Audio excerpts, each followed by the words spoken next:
All right, hello everyone and welcome. My name is Asa Hendricks Petrie and I'm the Culture Pass Program Coordinator at New York Public Library.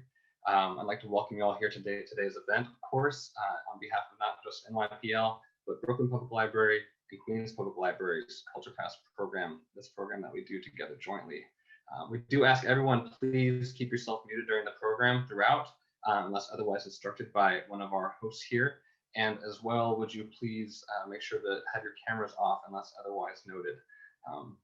If you do at some point decide to turn on your camera or unmute yourself, it's important that I note that we are recording this session for further streaming on our website. So just be aware that if you do turn on your camera or unmute yourself, you're consenting to being recorded.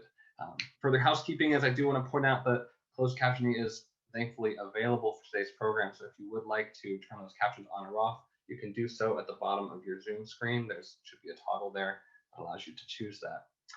And with that, I do want to quickly introduce Culture Pass. If some of you might be unfamiliar, I know some of you are familiar with the program, but if you aren't, Culture Pass is a program that allows active card holders with all three of New York City's public library systems to reserve free passes at different participating cultural sites across the 5 boroughs. And if you'd like to browse those offerings, of course, you can find that on our website at culturepass.newyorkcity. It's fairly simple. It'll look like this if you see it. This is our website here. You're going to select, if you want to reserve a pass, the library that you subscribe to, whichever one you hold the library card with. With that, it'll take you to this screen. You'll enter your username, barcode, and your PIN as well. Pretty simple. And then you'll get access to all of the different institutions and culture sites that we are partnered with. Beyond that, it's pretty simple. You'll be able to select dates that you would like to visit these wonderful sites, and then you can either use a digital ticket or a printable one and show up on that day at the site for your visit. It's all free. It's a wonderful program bringing accessibility to our wonderful cultural sites all across New York City. So I'm a huge fan, so I'm so glad that we have that program going. And on to the main event, though. Now I know what you're here for, and I want to thank our friends at China Institute, of course, for putting this event together for all of us. And if you do enjoy today's public program, it is part of a series that's taking place over the course of the summer. So if you enjoy what you see here tonight, please keep an eye out for further virtual programming happening through Culture Pass. I do believe, for instance, we have another one with China Institute coming up at the end or midsummer later, so keep your eye out for that. And lastly, last but not least, before we dive into today's program, I do want to quickly thank our sponsors. The Culture Pass program is made possible through generous funding from the Stavros Niarchos Foundation, Charles H. Revson Foundation, New York Community Trust, and New York City Department of Cultural Affairs. Us at the libraries are very, very grateful for their funding and support and for allowing this kind of collaboration to happen. So thank you to them, and thank you to China Institute. With that, I'm going to hand it over to Dendra Elliott, the Director of Public Programming, who's going to be kicking things off for us and getting us started. Thank you guys so much for being here. I'm very excited for this program, and I hope you are too. Thank you so much, Asa. I want to just first urge people to turn off their cameras as well, if you don't mind, just so that people won't be distracted from the speakers. So we have the wonderful speakers we have tonight. So I am Dinda Elliott. I'm the Director of Programs at China Institute, and we are absolutely thrilled to be partnering with both the New York Public Library tonight and with the American Institute of Architects. Thank you all so much for tuning in this evening, and for those of you in China this morning. If you haven't done so already, I would urge you to all join us as members, join China Institute as members. Your membership helps us bring wonderful speakers such as Tiantian and Joel Mills to our stage. And as you may know, China Institute our mission is to deepen and further understanding of China here in the States. And we do it through, we have a School of Chinese Studies, we have a gallery, and we do produce a host of programs on everything from arts and culture, like this evening's program, to business and technology. So please tune in. This program tonight really epitomizes the kinds of cross-cultural conversations that we try to convene at China Institute. We've been thinking a lot about China's rich-poor divide and the efforts to save villages in the countryside that have been left behind by modernization. People in the countryside in China still earn only a third of what people in the cities earn on average, although there has been a major campaign to eradicate extreme poverty, the income discrepancies are still very dramatic. And so the government has launched a major rural rejuvenation campaign. But as is so often the case in China, projects tend to be grandiose, kind of one size fits all. Like there might be grand tourism plans for a region with resorts that end up spoiling the area, or the policy that has physically moved villagers to newly built new towns where people's cultures and livelihoods are sometimes kind of destroyed. So when we learned about Xu Tiantian's incredible architectural projects in Zhejiang province, we knew we had to get her to come and speak. And then we started realizing that what she's working on in China is really a universal challenge, one that we face all over the world. The question is how to revive neighborhoods that for one reason or another have been left behind by modernization. And so we reached out to Joel Mills, who runs the Center for Communities by Design at the American Institute of Architects. And as it turns out, he and his teams have been working on very similar projects, except in the abandoned, gutted slums of various cities.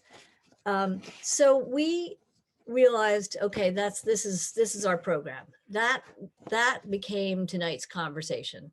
And you are in for an absolute treat because our two speakers tonight are really brilliant. Xu Tiantian is the founding principal of DNA Design and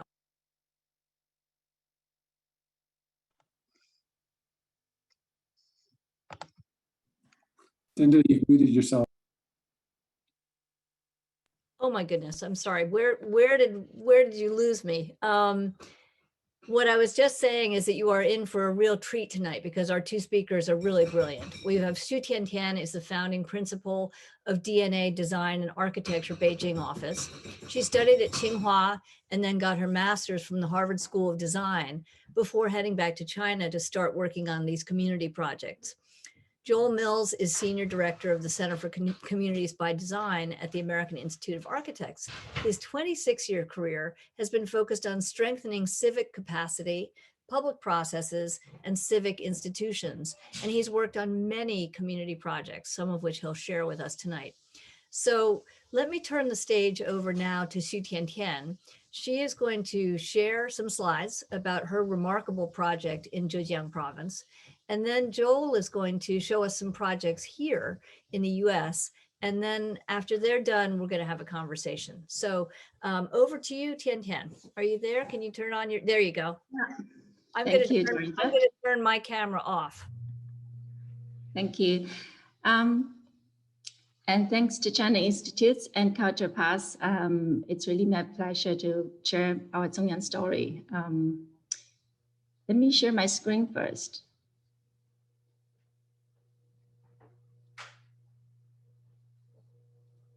There we go.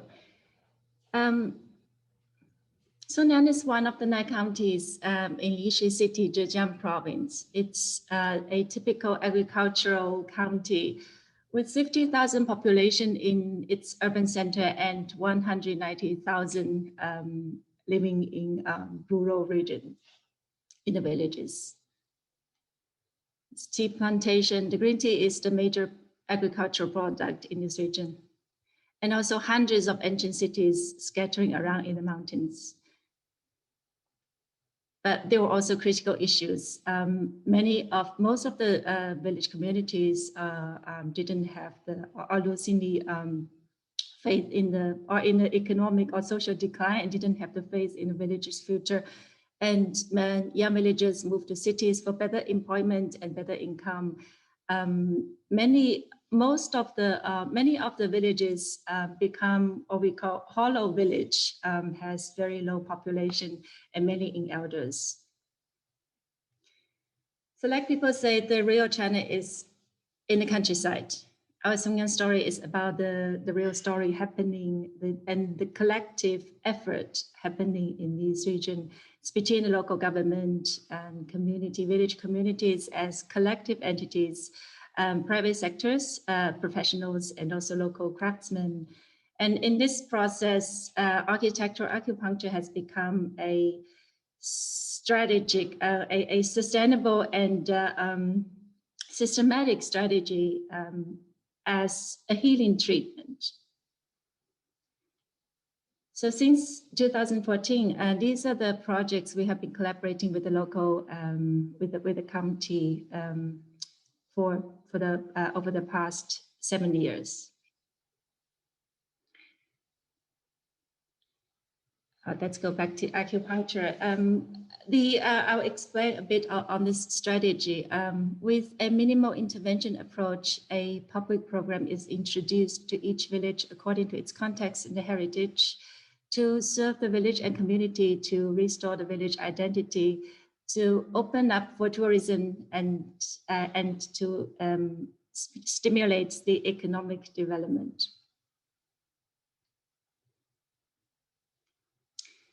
So today I will introduce 5 examples. Tiantian village is the first village project we worked with. It's a renovation of a cluster of abandoned farmers' houses at the entrance of the village. The renovation is to preserve the village fabric, but also to reuse these spaces into public programs. The construction was done by the local villagers who are the experts on the traditional ram earth wall buildings. And this has been transformed into a culture space, exhibition space, villager center, villager public area, and also workshops, and a room for village homestay business. After its completion since 2015, many villagers returned home. The population, the number of inhabitants in this village has increased from less than 20 in year 2015 to almost 200 by now. And if you look at the center as a picture, this is the young artist Yeke, returned from Hangzhou city back home, and he set up this fabric dyeing studio in the village, and also helped the villagers to with their handcrafts and to sell their handcrafts on the on e-commerce with online business. So this also brings new opportunities for the ancient village. On the first visit to this Wang village, which has over 400 years of history, it was difficult for us to picture how this used to be the most prosperous village in the whole county. It has been, the whole area has been changed into industrial zoning since the early 90s. So the village is totally surrounded by factories. But you can still identify the sense of pride and honor in this ancient village when you talk to the villagers, especially when they mention their ancestor Wang Jing, who was the imperial scholar from Ming Dynasty, and one of the three most famous historical figures in this region.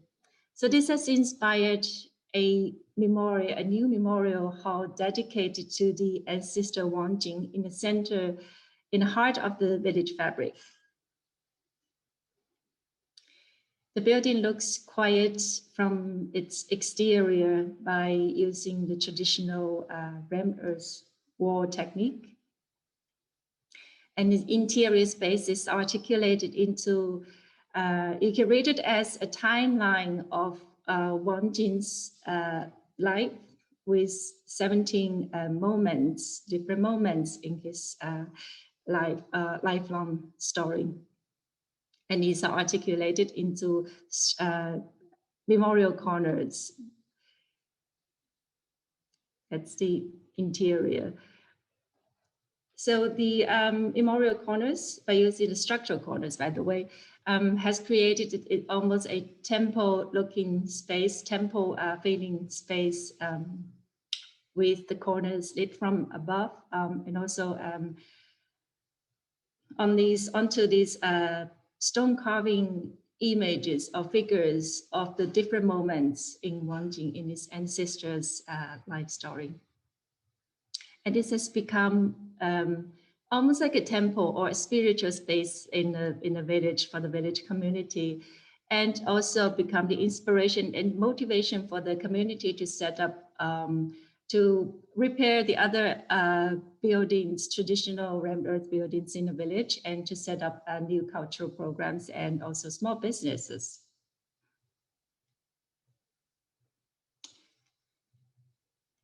Xing village is well known for its brown sugar production in the whole region. The traditional brown sugar production is a striking performance, but it was with the family workshops. Basically, it's in your kitchen, family kitchens. So it was under poor conditions. A new program has been programmed to engage, also to establish a villager union to operate this new factory. The main production space is conceived as a central stage to showcase this production performance, and it's running for 20 hours a day during the production season, mainly before the Chinese New Year in the winter season.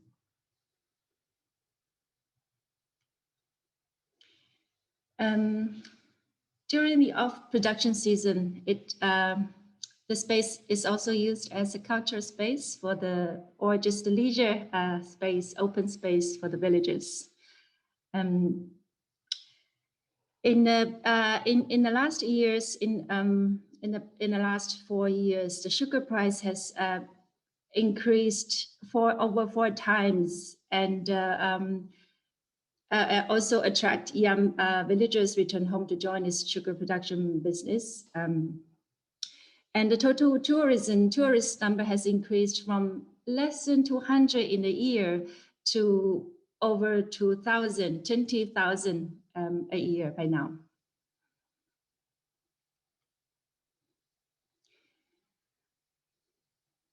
Next project is a renovation of abandoned bridge across the river, the Songying River. So we take this bridge as the opportunity to provide a pedestrian walkway across the water, and also become a viewing platform over this Songying River. This is 270 meters wide, mother river in the whole region.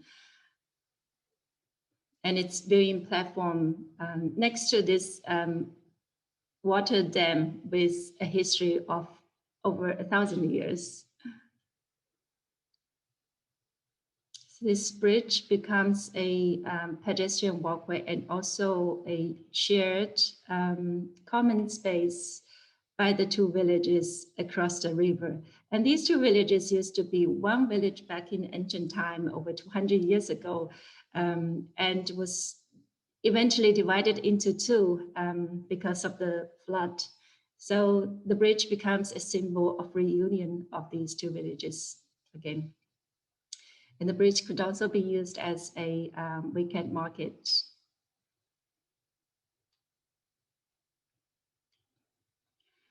Zhejiang village has the best tofu in town. This is a Hakka village in the mountain. So a new tofu factory is located at the entrance of the village, following the topography, and is also divided into different chapters based on the procedure of production. The villager, a villager union is also set up to operate this new factory by the family workshops.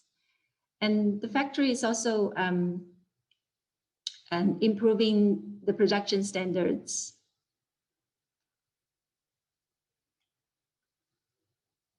In this space, there's also a corridor inviting the visitors to observe the traditional tofu making process, and also become become a open leisure space for the villagers.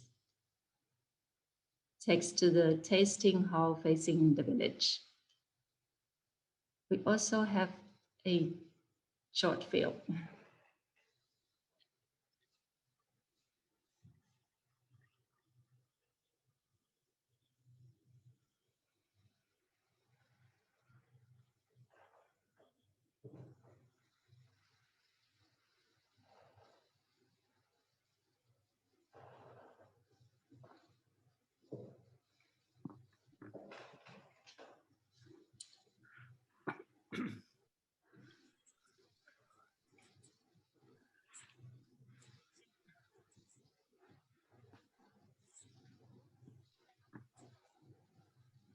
Tiantian, is there any way that we can get the sound working on this video? Let me see. I can hear the sound from my side. Yeah, we can't hear it, but that's okay. You know what? Just let it roll because we've got the subtitles. It's just 2 minutes, so.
So the rural acupuncture strategy is not only to target the local symptoms, but also to bring interaction between the rural and urban area. In the past 3 years, the county population has increased over 6,000, mostly in the rural villages. And in year 2019, UN Habitat has announced the Zhejiang program and also to introduce the architectural acupuncture strategy as the inspiring urban-rural linkages cases.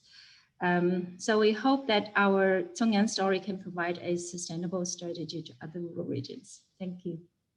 So Tiantian, thank you so much. What I want to ask you before we hand it over to Joel, I have a couple of quick questions just to sort of help set the stage and sort of provide a little bit of context for this. So according to my understanding, basically in the old days, sort of during the communist era in China, the approach to development was much more kind of top down. And, you know, I remember you mentioned to us that every village in the old days had an auditorium, right? The government came in and built an auditorium, and every auditorium kind of looked exactly the same. And it was a kind of a, you know, a cookie cutter approach that everybody was the same, right? Right. It was to, back in the maybe 50s, 60s, it was to provide public program into each village. So there was kind of a national or like a government strategy to yeah. So what strikes me as so different about this is these projects that you're describing, you know, you could say they're tiny, they're small, they're quiet little projects, but behind them is a very big idea that I want you to talk about a little bit, which is that you went into each village and did long, in-depth interviews with these villagers. No one had ever asked them questions about what they were proud of, what their individual village, you know, meant to them and what was valuable about their individual village. So talk a little bit about that, because it's so different from the way things usually work. Right. So basically these villages are one large family who've been living here for centuries, for many generations. So every village has its own like very strong context and a legacy the villagers are proud of. This is something you know, in the root of their families. So the idea of the acupuncture is not only to facilitating the public programs. All of these projects are all in one package. It's accommodating like flexible functions, right? But the idea is that it's the program has to be tailored into the needs and also the context, the tradition of each village, and to engage the local communities to bring the further motivation for next steps. And so if you look at all these projects, we're only introducing one by one cases, but actually each one is generating like a further initiatives from the local communities in each village. It's happening. So the acupuncture isn't about, you know, like injecting into the spot. It's about the reactivating the circulation. And we, like we said, acupuncture is to release the blocked energy, right? And each of these villages have the long history and ancient culture, and there's still energy embedded in each villages. So one more question before we jump over to Joel.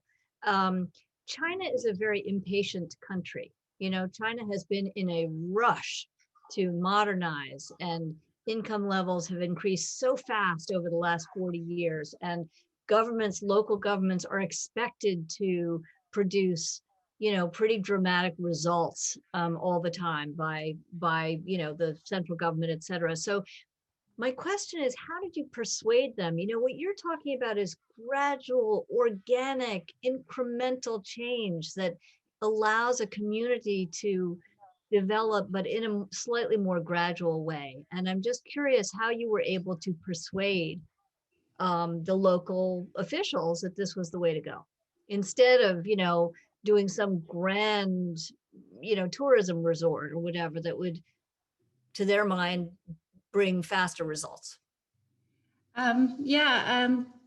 For most of people's understanding, the China or the focus is on the urbanization in the major cities, but there are also things happening in the countryside, right? Like I said in the beginning, it's collective collaboration. It's between local government, between the village communities, and every sectors, also the private sectors as well. This is the region in, you know, this county since 8 years ago. The county started with the kind of an ambition to develop its rural, right? It's rural tourism in the beginning, as the so that's how we get involved and become the advisors for like the design and planning in general and in the development. And the acupuncture started after a year later, after we understood local context and the needs and most important, how to work with the village communities, what they really need and what they really hope for.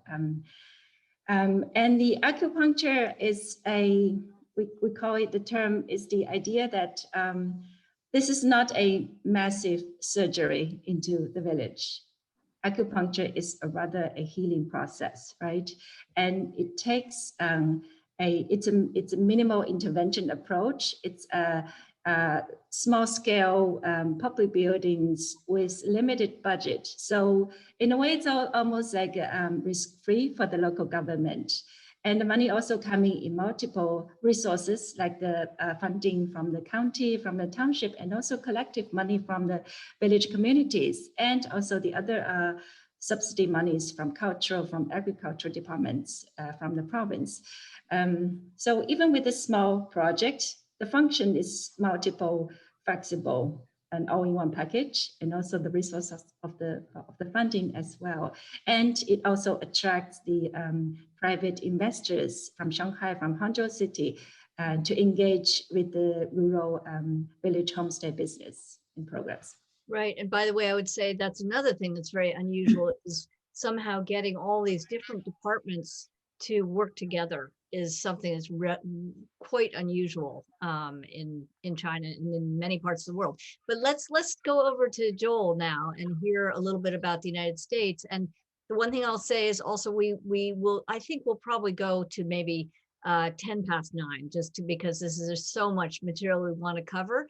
And if any, we hope to get some questions at the end. So if people have questions, please type them into the chat area, and we will try to get to them at the end. So over to you, Joel. Thank you. Great, thanks so much. And it's great to be with everybody today.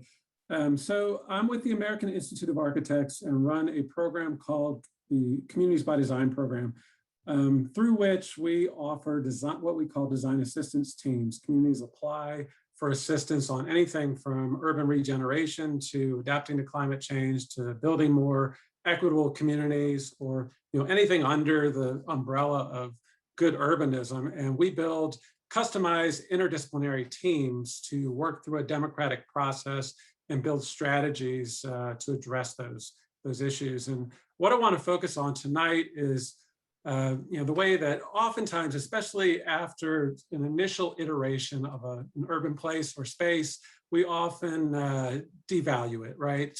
We get caught up in the nostalgia of what it was in the past, the inertia about what is its future, and by tapping into the narrative of place and grounding strategies in the values and the aspirations of the people who bring life to that place, we can create places of deep meaning, but also places that are attractive to people from around the world. So I'm going to share a couple stories from our program because it's over 50 years old at this point. So you have the benefit being able to look back and see over time how things have evolved. This opening image, though, is not from our program. It's from the city of Seattle, but it's a great illustration of what I'm talking about. It came out of a neighborhood planning process in Fremont. And the issue was an urban highway that dissects the neighborhood, and the underpass that highway created a negative space, right? That became associated with drug use and crime. And the point here is that the city's initial response to trying to address this with things like trying to fence off the area, more policing of the area, things that did not work. It took a community conversation to produce a troll, right? No professional in their right mind probably would have come up with this particular intervention, but the Fremont neighborhood is a very consciously edgy neighborhood, a creative place, and they came up with this idea of a troll under the bridge, which immediately transformed this place. It became a central gathering place for the community. They host 5K races at the troll. The troll is a place to celebrate major events in the life of the community. They dress the troll up during holidays. And now people visit from around the world. When you visit Seattle, you go to visit the troll. So if you go to this neighborhood, they're selling troll beer, troll t-shirts, troll chia pets, and it's a reflection of the community pride in that identity and how the troll is representative of them. And that came out of tapping into that narrative. So I'm going to share a couple of stories from our program history. The first one comes from Portland, Oregon, the Pearl District. This image on the right, by the way, is public art in downtown Portland from a Chinese artist, but inspired by 5th century Ming Dynasty ceramics, which just shows you the longevity and cultural currency of great ideas and how they can gain new life in new places in new ways. But the Pearl District in particular, back in the 1980s, was referred to locally as an abandoned place. It was a former manufacturing district and rail yard. You had all these vacant buildings and no one knew what to do with it. And the conventional thinking at the time of this public process was that we should demo this district and then have a clean slate to master plan a new urban neighborhood. And instead, what came out of that public process was the architectural heritage and character of this district is really special, and it should become the design framework within which to grow a new neighborhood. So you can see, historic images from the 1980s the sketches from the process at the time and then a contemporary image from today, they really embraced the idea of maintaining that industrial character while adapting to create an entirely new urban neighborhood. And this particular image, left side is the historic image. It was a brewery in its history. It's now called the Brewery Blocks. It's a mixed-use development.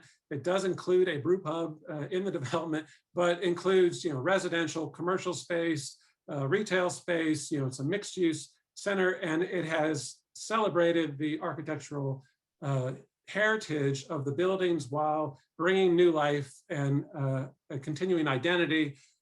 This particular structure is the former armory that is now a fantastic theater space. It's also the first LEED Platinum building that's also on the National Register of Historic Places. So highest standard in the LEED scale of sustainability, while celebrating that heritage and creating a new gathering space. Powell's bookstore actually predates this urban regeneration effort. It's a community institution, and it has thrived as this whole effort has grown and evolved. But it spoke to sort of an identity that an aspiration for this neighborhood of being, expressing an independence, something different, and really celebrating its authentic heritage. This is maybe the best kind of way to view the district, because the way that they approached this was thinking about the totality of place. We like to plan transportation on Mondays, housing on Wednesdays, economic development on Fridays. And in this approach, they thought about the totality of place. And so what evolved were innovative partnerships between the city, between the development community, the city making major infrastructure investments, trade-offs, negotiations, so that, for instance, they took down a segment of highway to create more developable space in exchange for higher density development, more affordable units. They did things like relaxing parking requirements to gain more units, things like that we're now talking about in a lot of cities, but back in the 1980s were really innovative things. And they thought about all the components that go into creating a good place. So the public realm was a strong piece of this. The connectivity and the public spaces that were developed in this neighborhood are some of the most successful spaces in the entire city. The connections were very explicit. In one case, this boardwalk connecting one area to another, and it gives the public realm a lot of life and the neighborhood a lot of life. The streetcar was another big public investment, and right now in Europe, Paris kind of created a buzz around the whole concept of the 15-minute neighborhood. But imagine, a 5-minute neighborhood, if you will, where you have so many choices and so much diversity and so much vibrancy in terms of that urban experience. In the States, we have a few analytics that measure adjacencies to gauge walkability, transit access, and connectivity and bikeability. And on a scale of 100, the Pearl District is off the charts, right? So it's become a real model. And it's allowed, because it's been both integrative and incremental, it's allowed this distinct lifestyle to take place. All of these images come from a single day in the Pearl District. So you can visit the really interesting cafe or coffee shop that's in the former industrial building, or play table tennis out on the street outside of a cafe, stop at the public typing station to type something up, or interact with a harpist, right? It's a very unique place where you don't know what you might experience on a given day.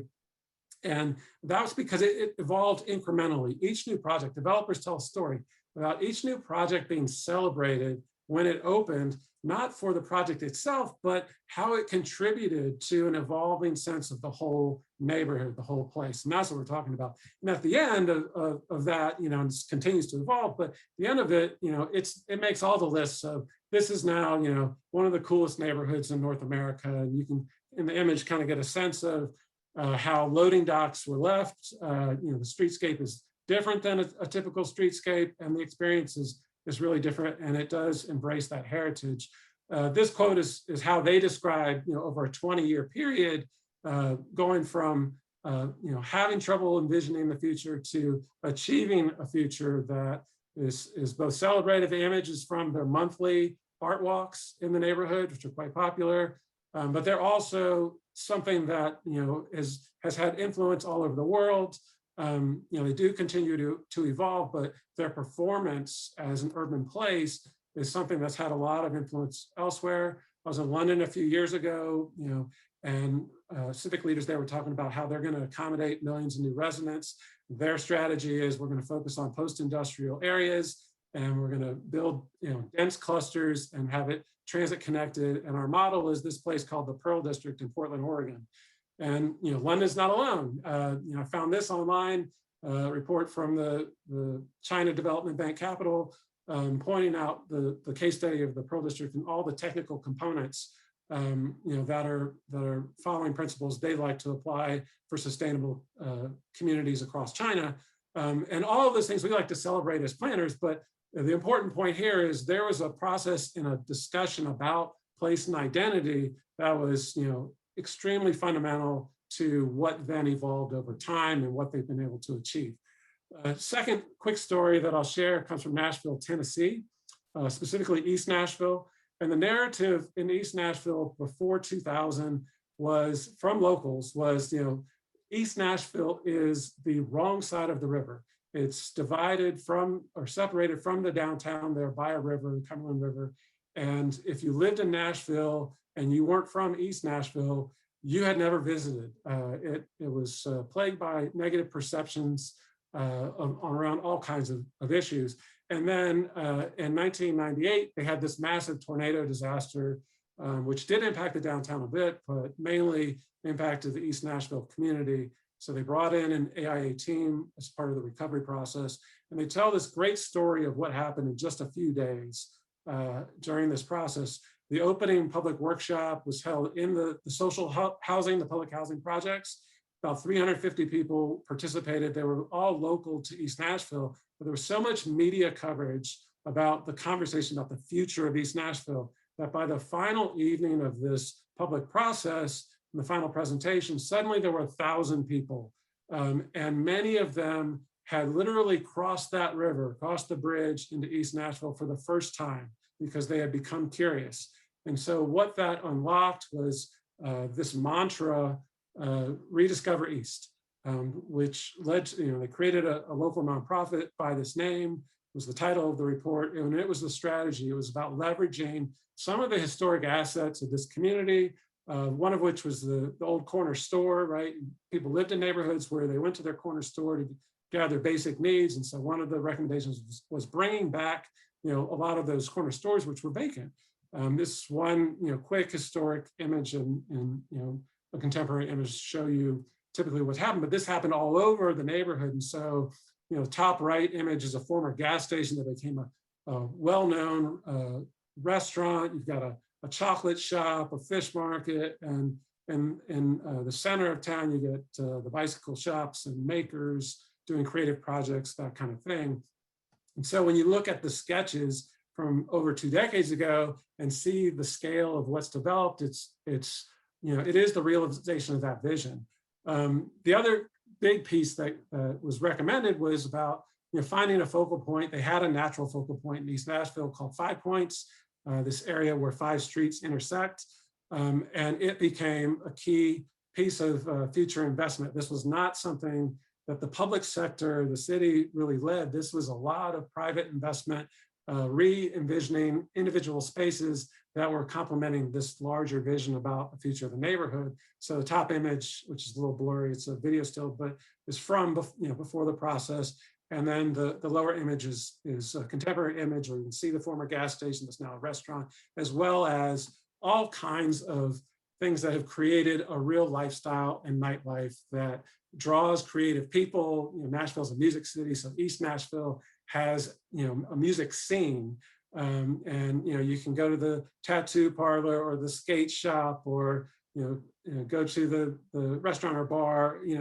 All these things are accessible and have created a real edgy identity that is now attracting creative people from all over the country. And so again, you get you get a narrative going from the wrong side of the river to one of the coolest neighborhoods in the nation, where you have Tomato Arts Festival, which is sort of depicted in the mural on the top right, that brings tens of thousands of people to celebrate the arts. You can go to the Idea Hatchery, which is a maker space, an incubator space, or you can go to a former motorcycle garage that's now a cool coffee shop co-owned by a famous band leader who happens to be from East Nashville.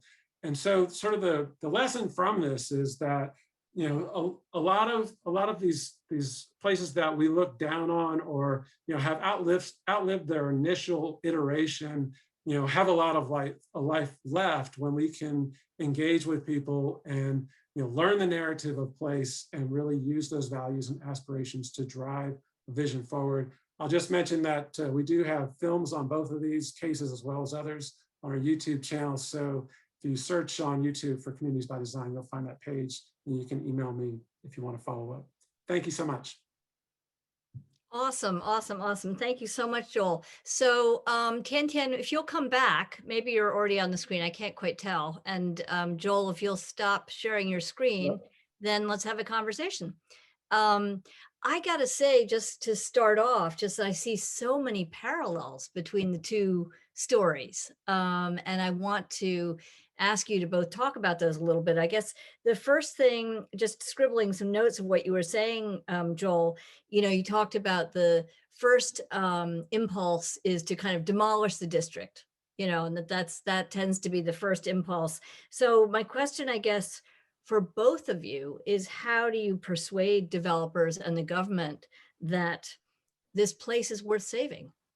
Can you talk a little bit about how that works in the States? And then Tiantian, maybe you can talk a little bit about what kind of process you went through in China and the villages as well, persuading the locals that, actually this tofu thing is really fascinating and there's real potential in this tofu thing or whatever. But go ahead, Joel. Well, in the States, it's always a conversation, especially when you're looking at vacant buildings or spaces that had a former use, and that use is now not in play anymore. It's tough for people to envision new uses sometimes, and just from a development standpoint, a lot of these buildings are difficult to work with, right?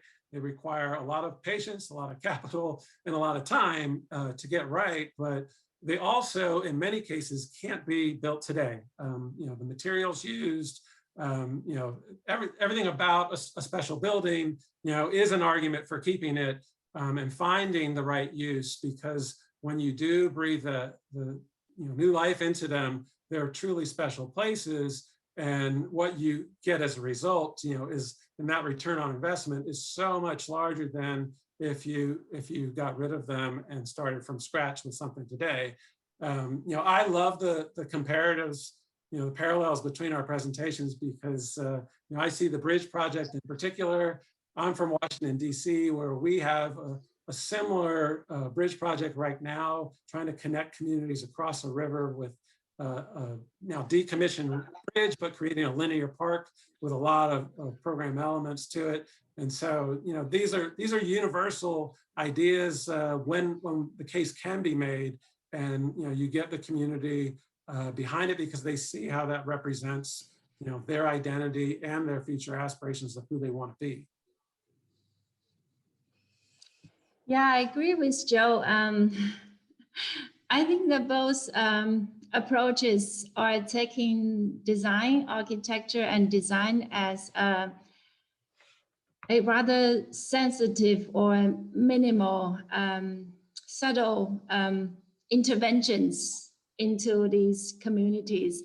And it doesn't matter, how long the histories are, in ancient village, it could be over 1,000, 100 years of history, or a community in the US with, a corner, street corner with, maybe over a decade of memories. These are always memories. They are the important part of our lives, no matter how long the histories are or where it is. And I think architecture has, or design has, the kind of sensibility to preserve the memories and also to continue or to restore the kind of memory and also the living in general. And just go back to the how we started in the villages, like I said, with a long history, and in these families, each village has its own very strong context, and sometimes you would argue stubborn. So it was very difficult in the beginning, yes, and to engage with these village communities to introduce new things, and not every village were open to it. So what did they want at the beginning? So what kinds of challenges did you face? What kinds of opposition? Well, it was more about most of the villages have the how do I put it? It was more into the kind of modern buildings in the cities. That's what they have seen on TVs, and it's more like the examples they could pick from. So let's go back to how we started. Yes, the first year we started with over a dozen of pro bono projects. Like the Tiantian village it was the first village project. So we actually the project was the cluster of buildings at the entrance of the village were under discussion to be demolished. So we thought that was like important part of the village original fabric, right? So we proposed to the government, maybe if we can provide the design for free, and maybe the government can fund the construction fee, which is about $150,000 in total for 400 square meters construction. So that made the deal. And that's how we started kind of this negotiation and with the first a few projects, for this Tiantian Villages Center, it was not that much of investment from the government, and it was also to set the example how to preserve these traditional farmers' houses, and it turned out to be a good result. And so eventually the other villages engaged with this process. And also, with the brown sugar factory, the increase of the product also become an incentive for other villages to look into their own agricultural products as well. Mm-hmm. Tiantian, do you find that the villagers have a kind of a new sense of pride in their own community? In other words, they no longer think, oh, I want to have a big building like they have in the city, but they totally, yeah. I think, this is really kind of the transformation, and in these years, and the villages start to look into their own, like I said, the products, their agricultural products, or their history, their culture in general, and they found these something that each village has something they're proud of, that's something only from this village. Even the radish product, or the tofu product, or the rice wine product from different villages. But these really become kind of a key element to engage with the conversation or communication with these communities.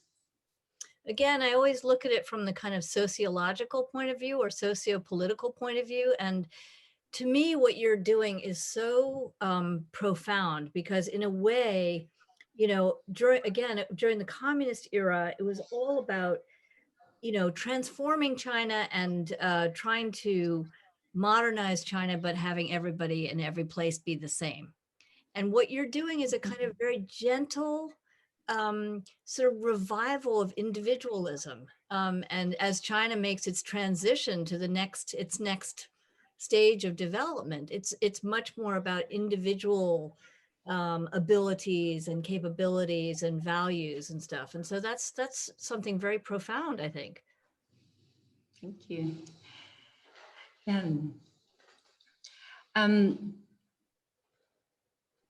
So, I also wanted to ask Joel, when you were talking about, things happening incrementally, and that, these kinds of transitions require patience.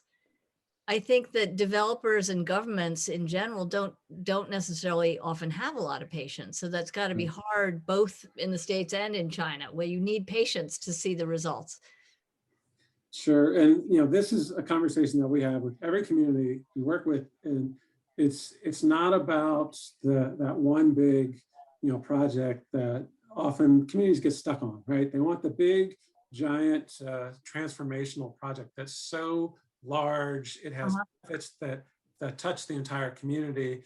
And unfortunately, those projects require so much sophisticated financing, so many partnerships and collaborations, and so much time, often a decade to achieve, that what happens is, this past year is a perfect example of how suddenly midstream things change with the market, right? So the pandemic has had a tremendous impact on all of those kinds of projects around the world, especially if they include a lot of commercial space, in downtowns. They're being rapidly rethought, or just, the plug's being pulled on them. So the way that we've always talked to communities is about doing small things tomorrow and building momentum all the way out, 20 years, and really, a couple decades is what we've seen in our experience is the timeline of something that you can say is a complete transformation. But it's all about building momentum over time.